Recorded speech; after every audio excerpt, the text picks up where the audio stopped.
Un pays traversé par une autre grande question cette semaine. La Belgique doit-elle rendre les œuvres d'art exposées ici, mais qui nous viennent d'Afrique, le plus souvent du Congo?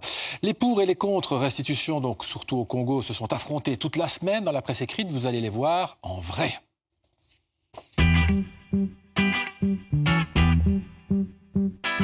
« 90% du patrimoine artistique de l'Afrique se trouve hors d'Afrique. C'est énorme, d'autant que pas mal d'œuvres auraient été volées durant la période de colonisation. Pour mieux nous rendre compte, je vous propose le reportage de Paul Wolseifen et Nathan Squeres, le rédacteur en chef de cette émission. Nathan ne laisse rien passer, ne s'en laisse pas compter. Voici, c'est pas tout ça, rendre au Congo ce qui est au Congo ou pas. Puis on en dispute. Un endroit prestigieux, une collection immense, 180 000 pièces. Le musée de l'Afrique centrale de Tervuren a été créé en 1910 par Léopold II. Son histoire est intimement liée à celle de notre pays. Fermé en 2013 pour une rénovation plus que nécessaire, c'est en décembre prochain que le musée rouvrira officiellement ses portes. Les enfants africains même qui sont nés ici, qui ne connaissent pas l'Afrique, en voyant ceci, ça leur fait un grand plaisir. Mais l'endroit n'échappe pas aux polémiques. En 2009, une statue de Léopold II était badigeonnée de rouge pour dénoncer les massacres commis au Congo. Et puis, l'origine de ces trésors est aussi contestée. Tervuren est un musée de mémoire. À l'époque, les administrateurs, les missionnaires ou autres envoyaient directement les objets au musée. Et ces pièces précieuses, les Congolais aimeraient bien les voir revenir chez eux. Il est donc très important pour nous aujourd'hui de rééduquer notre jeunesse à l'histoire et à nos traditions. Et je trouve que c'est tout à fait indispensable qu'on puisse effectivement retrouver notre patrimoine national. 20 ans plus tard, la question est toujours la même. Cette semaine, une carte blanche signée par de nombreux universitaires belges, européens, africains et américains réclame la restitution des biens volés en Afrique.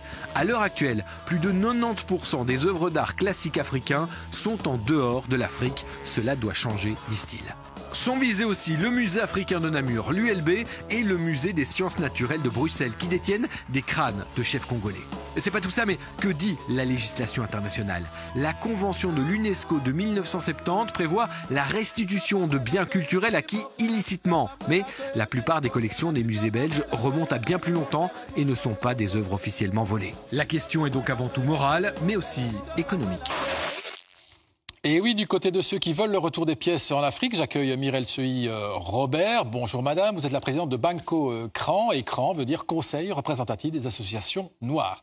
Bienvenue à Mouad Reguif, porte-parole de Bruxelles Panthères, une association qui s'inscrit dans la lignée des Black Panthers, des activistes qui se battaient pour le droit des Afro-Américains dans les années 60-70. De l'autre côté de la table, moins partisan de la restitution, enfin on va les entendre. Bonjour Julien Volper, conservateur du musée royal de l'Afrique centrale de Tervuren, un des plus beaux musées africain du monde. Il rouvre le 8 décembre.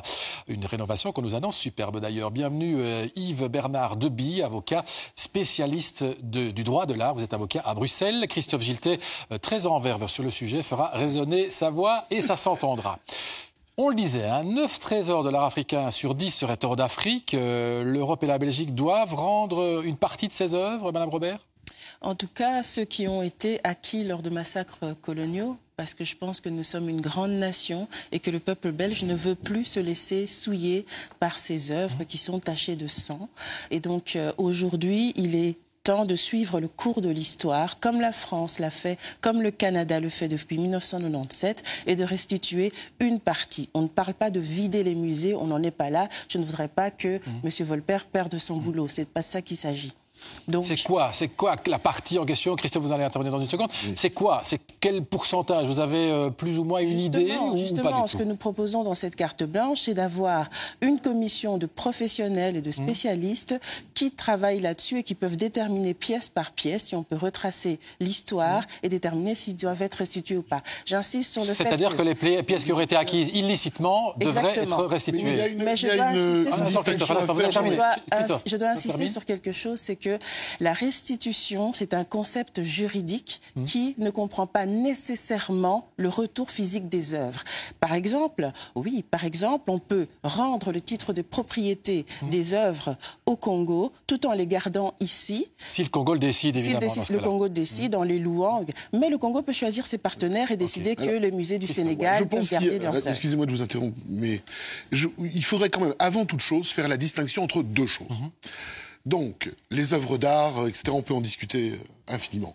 Et puis, alors puisqu'on parle de sang, de massacre, etc., les parties de corps humains qui ont été spoliées, prises et envoyées en Europe. Et c'est là où il y a une restitution qui s'est opérée à partir du début des années 2000, où vous avez par exemple la tête du chef canaille Ataï qui a été rendue à la Nouvelle-Calédonie, de très nombreuses têtes maoris qui ont été rendues à la Nouvelle-Zélande, et bien sûr les restes de ce qu'on appelle la Vénus autantote à l'Afrique du Sud. Ça, il n'y a pas de débat. C'est évidemment, il faut les rendre vite, même si ça pose toujours d'énormes problèmes juridiques, parce qu'il y a le principe de... On ne peut pas modifier les collections d'un musée. Hein. C'est dans la plupart des pays, est inamovible, paraît-il. Mais donc voilà, là-dessus, c'est pas notre débat. Parce que ça, franchement, moralement, c'est pratiquement impossible à justifier, sauf pour quelques raisons scientifiques, on pourrait toujours en discuter. Maintenant, on parle des œuvres. Bien sûr. Alors, les œuvres, c'est beaucoup plus compliqué. Notamment parce que ce sont les Occidentaux qui les ont considérées comme des œuvres, pour la plupart. Quand elles ont été collectées au 19e siècle, les Africains ne les considèrent pas comme des œuvres. C'était soit des objets de culte, soit c'était des objets... Mais c'était pas des objets artistiques au sens où on l'entend en Europe. Alors, il faut les rendre ou pas, Christophe? Moi, je pense qu'on peut se poser la question sur un certain nombre de débats, mais je pense que notamment pour des questions de conservation, et là on peut rentrer dans des détails, et on pourrait parler pendant des heures, regardez ce qui est arrivé aux œuvres assyriennes des musées en Irak quand les talibans ont pris le pouvoir. Heureusement qu'il y a des œuvres assyriennes dans les musées européens, sinon ces civilisations auraient disparu. Heureusement, sont là. Heureusement. Non, pas les blancs, pas les blancs. Oui. Mais non, mais c'est pas vrai. Vous n'êtes pas les seuls qui êtes capables. Mais non, mais les gréco-bactriens avaient une culture extraordinaire. Les statues gréco-bactriennes sont mises en guillemets. Elles ont été détruites par les talibans sur place. Il y a en plus, effectivement, et vous allez répondre bien sûr chacun, on est en train au Congo actuellement de construire un musée avec l'aide de la Corée du Sud, nous apprend le journal Le Soir. Effectivement, et puis d'ailleurs, il y a des musées en Afrique du Sud, il y en a au Sénégal. On peut choisir nos partenaires, on n'est pas obligé tout de suite de les garder en Afrique. Si on pense qu'on n'est pas prêt, eh bien on a des partenaires. Mais moi je pense que le Congo est prêt. Le temps de Mobutu est résolu et déjà fini depuis longtemps. Donc voilà. Monsieur Volpet, vous l'entendez, les arguments sont sur la table. Oui, ils sont assez nombreux. C'est vrai que pour essayer d'avoir un débat serein, j'aimerais déjà qu'on évite de racialiser le débat. De mettre toujours en disant les Blancs disent ça, les Noirs disent ça. Pourquoi ça peut pas être un problème? Non, on peut le traiter de manière, j'allais dire, beaucoup plus large.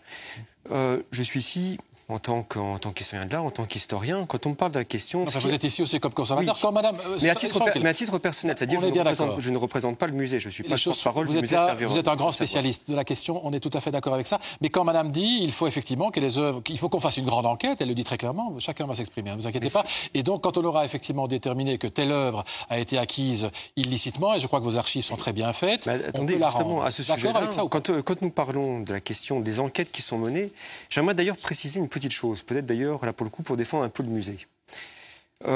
Toute cette histoire qui arrive en Belgique se fait autour de la question de Storms, notamment, des crânes de Storms, des objets ramenés par l'officier Storms. Un colonialiste un peu sanguinaire, manifestement, on met en avant le fait que ça a été mis en avant, découvert par un journaliste de Paris Match, M. Michel Bouffiou. Au musée de Tervuren, on ne voit pas ça comme une découverte. Depuis 2005... Mais ça, ce sont surtout des crânes. Non, il y a aussi les statues. Il y a les statues et les les statuettes. On les rend ou on ne les rend pas, puisqu'effectivement, ce garçon, manifestement, n'était pas le plus sympathique. Mais sympathique par rapport à quoi, monsieur? Il aurait effectivement pris des choses, il aurait incendié des villages, etc. Il faut voir que Storms, comme le chef Lusinga, qui a été décapité, dont le crâne se trouve au musée d'histoire naturelle de Bruxelles. Storms, comme Lusinga, sont des enfants du 19e siècle. Et en ce sens, la violence dont ont fait preuve des gens comme Lusinga ou comme Storms est une violence du 19e siècle. Est-ce qu'on veut faire un procès complet au 19e siècle dans toutes les parties du monde? Ça va être très compliqué. Donc, autrement dit, vous ne rendez pas les œuvres. Bon, quel est votre avis, vous, des Brussels Panther? Les Brussels Panther, mais moi, je suis ni historien de l'art, ni avocat, ni représentant Vous êtes de activiste. la communauté congolaise. Je ne suis pas du tout d'accord avec ce que j'entends. Quand j'entends Christophe Gillet en face de moi, j'ai l'impression que c'est Christophe Colomb qui est en face de moi. Attention à ce que sur vous dites, sur le refus de racialiser la question, je trouve ça inadmissible parce que... Pourquoi ? Parce que si on refuse de rendre les œuvres, on donne en partie comme justification le fait que ces gens ne seraient pas capables de les gérer, de les conserver, etc. Et puis on essaye de mettre... Et puis on essaye de mettre à égalité Storm et le chef Lusinga, qui seraient tous les deux des enfants du 19e siècle. Mais il y en a un qui a été envahi et qui a été massacré et qui a été pillé, alors que l'autre, il a envahi, il a massacré et il a pillé. On ne peut pas les mettre sur un pied d'égalité. Très bien. Et c'est une réalité dont il faut tenir compte et qui a des vous allez répondre conséquences. chacun, évidemment. Monsieur Dabi, d'abord, est-ce qu'on rend, est-ce qu'on ne rend pas? C'est vraiment ça l'idée. Et il y a une proposition sur la table de Mme Robert. On fait une enquête. Les œuvres illicitement obtenues, paf, on les rend. Si en tout cas, le titre de la propriété. parole, j'aurais une autre proposition. Mais le problème, évidemment, c'est qu'en ancrant ces discussions du partage que l'on peut comprendre, futur des œuvres, de la propriété des œuvres, en ancrant dans la question de la restitution, on donne déjà une réponse. Restituer, c'est rendre ce que l'on a pris. Donc la déclaration d'Emmanuel Macron qui était de dire on va faire des restitutions temporaires, déjà ça ne marche pas. C'est quand même le président de la République française qui l'a dit. Didier Reynders ne dit pas tout à fait autre chose. Il dit qu'on pourrait... on travaille mieux en Belgique, mais sur cette question en tout cas. Ouais. Restituer, vous opposez, on le voit très bien sur cette table, vous opposez immédiatement un propriétaire spolié à un possesseur qui serait illégitime. Je ne considère pas que les musées royaux belges soient illégitimes. Selon la loi de qui, monsieur? La loi des voleurs. Mais c'est moi. Non, mais la question est posée. Selon la loi de qui? Madame dit la loi des voleurs. La loi des voleurs. Il faut d'abord identifier le vol. Oui.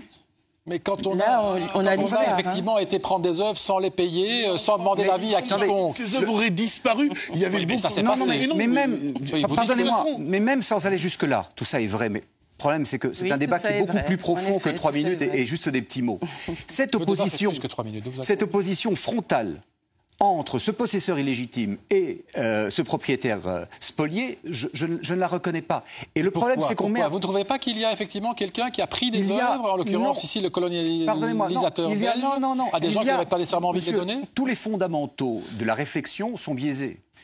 Je ne suis pas certain qu'on parle de 90%, j'ai entendu 99% par le CRAN. En France, d'abord, il faudrait être d'accord sur les statistiques. Il faudrait vérifier ce qui est de prise de guerre et ce qui est de l'échange, du commerce. Tout ça doit Bien sûr. être Non, mais ça, je crois vu que nous, on est séparément. d'accord Mais avec ça. j'étais à un degré au-dessus. L'ancrer dans la question de la restitution, c'est nous opposer. Il n'y a aucune raison à ce stade de nous opposer, ni de racialiser Mais il n'y a la pas de discussion. question. Il n'est pas question de restituer, c'est ce que vous dites aussi. Je vous dis en tant que grand depuis spécialiste un de la siècle, question. si on est passé d'un art nègre à un art classique, c'est grâce au travail fabuleux de nos musées, au travail fabuleux Encore de une marchands. Et on est en train Ça de suffit, fouler ça tout ça aux pieds, simplement par de grandes annonces qui, encore une fois, racialisent la discussion. On est bien au-delà. Ouais. Le partage des œuvres mérite bien mieux que ce débat. Madame C'est- Robert c'est- et puis M. Je trouve Volpert. que c'est raciste ce que monsieur vient de dire. Tout est raciste avec ces gens. Vous savez Écoutez, pourquoi? Mme Robert s'exprime de façon nuancée et actuellement très calme. Ces gens, c'est très respectueux aussi. J'ai dit, je trouve que c'est raciste. Je ne dis pas que j'ai tout à fait Vous ne dites pas que raison. monsieur est raciste, que les choses soient claires. hein. Voilà, je dis que ce S'il qui vous vient plaît. d'être dit l'est. Pourquoi? Parce que dans le racisme, dans la définition du racisme, il y a une question de hiérarchisation. Monsieur dit, on est passé d'un art nègre, comme si c'était bas, à un art classique, grâce justement aux Blancs. Donc monsieur racialise lui-même, en fait, le débat, en disant que c'est grâce aux Belges qu'on est passé d'un art nègre à un art classique. Excusez-moi. L'art africain est le meilleur ambassadeur de l'Afrique, c'est ça que je veux dire, pas autre chose. Je termine en disant que le paternalisme qui a donné lieu à la possession de ces œuvres par la Belgique fait partie du passé. Il y a eu la décolonisation, maintenant il y a la restitution. Et c'est inéluctable en fait. Vous résistez, mais c'est inéluctable. Tout autour de nous, la Belgique est en retard. Monsieur Volpert, Tout parce que, autour voilà, de vous êtes nous, là à titre les gens personnel, d'accord. restituent. Vous avez bien sûr la responsabilité d'un grand musée. D'accord. La Belgique est en retard, dites-vous. par rapport à Est-ce ces que quand questions- même vous n'êtes pas prêt à analyser effectivement la provenance de certaines œuvres? Et est-ce qu'on ne peut quand même pas se dire c'est le bon sens? L'analyse, Pardon de le pour dire, mais beaucoup de la que plupart de les nos œuvres qui ont pièces, nous vraiment savons très été bien d'où elles viennent, prises d'où par là. elles viennent. Donc vous le savez déjà en fait. Vous savez déjà à peu près de toutes vos œuvres. Pas pour d'où elles viennent. 125 000 pièces d'ailleurs pour beaucoup. là-dessus, mais pour beaucoup, je dis. Donc, c'est assez quand même simple plus de 10 ans à que je faire travaille comme au enquête. musée de Tervuren, j'y travaille quotidiennement. Donc ça veut dire ce que c'est assez sujet simple sur à la faire guisarde comme enquête. d'Afrique, c'est quand même mon sujet quotidien. C'est pas un truc d'activiste que je On fais. vous c'est reconnaît, mon c'est Bien sûr, travail. M. Volpert, et c'est un musée magnifique, et on l'a dit, c'est un des plus beaux du monde, et je pense que Mais personne ne vous j'aurais le une conteste. question d'ailleurs à poser, puisque nous parlions des musées africains. Oui.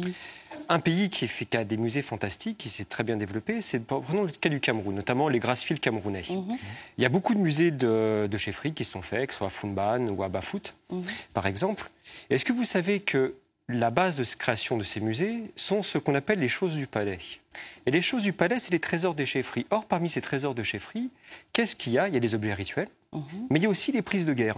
Les prises que faisaient les chefs aux voisins, et même, je vais vous dire quelque chose... Donc tout le monde le fait, ça que vous dites. Puisqu'on parlait un peu de crâne, il faut savoir que la chefferie de Bafut conserve toujours, par exemple, 4 crânes de soldats allemands. Un beau sujet. Aussi. Oui, mais ils peuvent demander la restitution. Oui, Puis-je poser une question Voulez-vous me rappeler Et on a 10 000 crânes d'Européens. Ça, c'est quelque chose qui... Non, au musée des Sciences naturelles, monsieur. Ce qui dit quelque chose sur la proportion. Par des Africains. Franchement, 310 000. Monsieur, il y a certainement 300 Africains, 10 000 en tout. Ça dit quelque chose. Mais j'avais une question à poser. Quand est-ce que le Congo a fait sa demande de restitution? Oui, c'est une question. Enfin, vous n'êtes pas Première ministre du Non, Congo. mais c'est intéressant. Bien. Justement. Est-ce que le Congo souhaite récupérer ses œuvres dans ce fameux Absolument. musée d'abord la construit actuellement par la Corée du Nord? Et c'est vrai que beaucoup le disent. Destiné d'abord à l'art contemporain. Ce qu'on Bien oublie. sûr, mais bon. Non, c'est pas exclu. Quand c'est le pas Congo exclusif. a-t-il fait sa demande de restitution, madame? Bon, alors, allez-y. D'accord, je vais vous répondre. Vous savez, lorsqu'un pays fait une demande, il tâte le terrain et il veut que les choses soient faites dans l'ordre. Donc le Congo ne peut pas se lancer comme ça officiellement, en tout cas dès lors. Le Bénin en 2016 a fait sa Madame Robert, on vient de voir un document de J'arrive. 98 qui dit que l'ambassadrice demande la restitution. J'arrive. Êtes-vous en contact Donc avec pour les gens du relancer, MNC? Vous terminez, s'il vous plaît.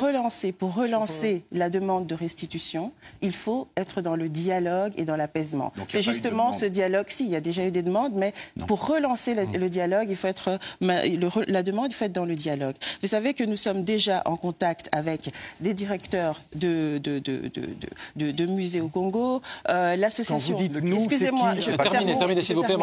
L'association internationale des rois et chefs africains qui a 800, ils sont 800. Demande la restitution. Demande la restitution, Sa Majesté Et pourquoi d'ailleurs. c'est important? Pour le tourisme, pour la culture? Je vous Pourquoi c'est transmets important? la demande officielle de Sa Majesté le roi Tchefi Ziyé, qui est le président de cette association internationale, qui demande la restitution. Vous disiez? Et ça veut dire qu'il se dirait donc dans ce fameux musée en Corée, fait par les Coréens du Sud, c'est important pour le tourisme, pour la culture, pour le respect que les peuples ont pour eux-mêmes? En fait, dès lors qu'il y a une demande de restitution, tant qu'on ne rend pas, on peut être accusé de recel et de blanchiment de produits de crimes contre l'humanité. Monsieur Volpert, si l'État belge, si monsieur Renders, il a l'air actuellement d'écouter, en tout cas, il n'a pas encore pris position, vous dit il faut commencer à étudier la provenance des œuvres et vous rendez ce qui a été illicitement pris, vous le ferez? Écoutez, si cette décision, moi je suis par rapport aux décisions politiques. J'argumenterai, comme toujours. C'est des questions, c'est des discussions et des débats. Vous ne pensez pas que c'est normal que l'Afrique ait droit à ça? Il y a des arguments avancés et il y a des arguments de l'autre côté. Mais que l'Afrique ait droit à ça pour sa culture, Monsieur Volpert, pour la culture, pour le tourisme, par exemple, qui est peut-être le grand défi du XXIe siècle. Ça ne passe pas forcément par la restitution. Il peut y avoir des expositions, il peut y avoir des partenariats. Les chercheurs congolais viennent à Tervuren quand ils veulent, ils travaillent en Belgique. Tout ça, s'il y a un dialogue, tout est possible. C'est ce que vous dites aussi, M. Volpert? On peut faire des expositions au Congo, ça suffira? La plupart des gens, on est au XXIe siècle. Si vous avez une vue de l'extérieur, et ça c'est normal. Vous n'avez pas une vue de l'intérieur du musée, des partenariats. Si. Donc vous pourriez faire des expositions au Congo, par exemple. C'est ça que vous dites. Vous pourriez faire des expositions. Sachez que nous n'avons jamais... S'il vous plaît, j'aimerais bien en placer une. Je vous en prie. Nous avons simplement, avec le Congo, à ma connaissance, je n'ai jamais eu de demande pour une exposition au Congo. Nous avons eu des demandes au niveau, par exemple, du Sénégal. C'est des choses qui se mettent en place avec le musée des civilisations noires que nous menons actuellement. Le musée le MCN de Dakar ouvrira le 6 décembre. Nous avons des partenariats. D'accord, donc vous êtes prêts? Merci à tous. Je suis malheureusement obligé de vous arrêter. C'est un débat sur lequel nous reviendrons, car effectivement, il est tout à fait passionnant et il n'est pas terminé.